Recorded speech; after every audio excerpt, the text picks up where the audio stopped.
Installation et montage. Outils nécessaires.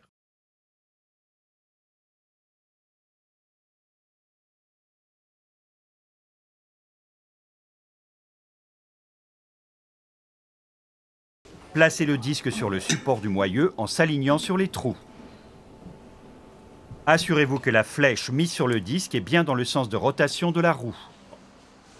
Installez les nouvelles vis du rotor et serrez-les légèrement.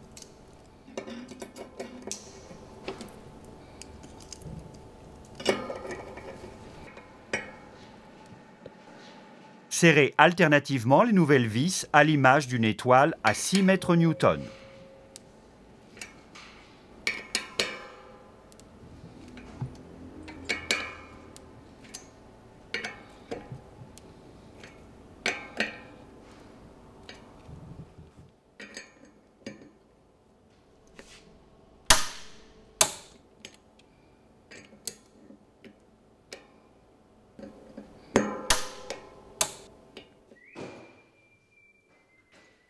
Dévissez les vis de l'étrier de frein.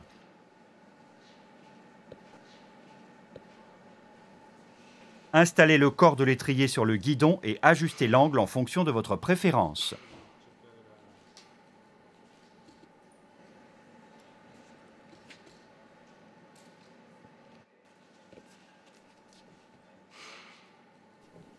Assurez-vous que l'étrier de frein est bien revissé à 2 mètres Newton en utilisant la clé X de 3 mm.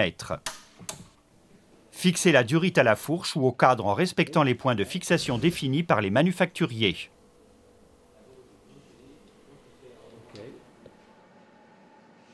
Attachez l'étrier sur la fourche ou le frame mountain utilisant les vis d'étrier FSA.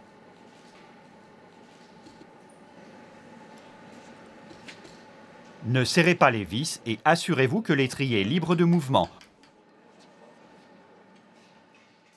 Remontez la roue. Actionnez plusieurs fois le levier de frein jusqu'à ce que le freinage soit ferme, puis maintenez-le en tension pour vous assurer que les plaquettes sont bien en contact avec la bande de freinage. Vissez progressivement les vis de l'étrier, puis relâchez le levier. Faites tourner la roue et vérifiez l'écartement entre les plaquettes et le rotor. Faites de petits ajustements d'alignement de l'étrier en ne dévissant qu'une seule des vis à la fois.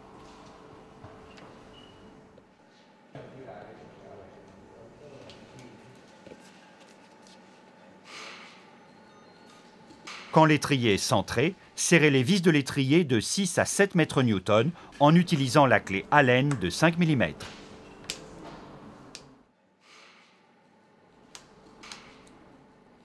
Essuyez le levier de frein à disque, l'étrier et le rotor avec de l'alcool isopropylique dénaturé et un chiffon en tissu.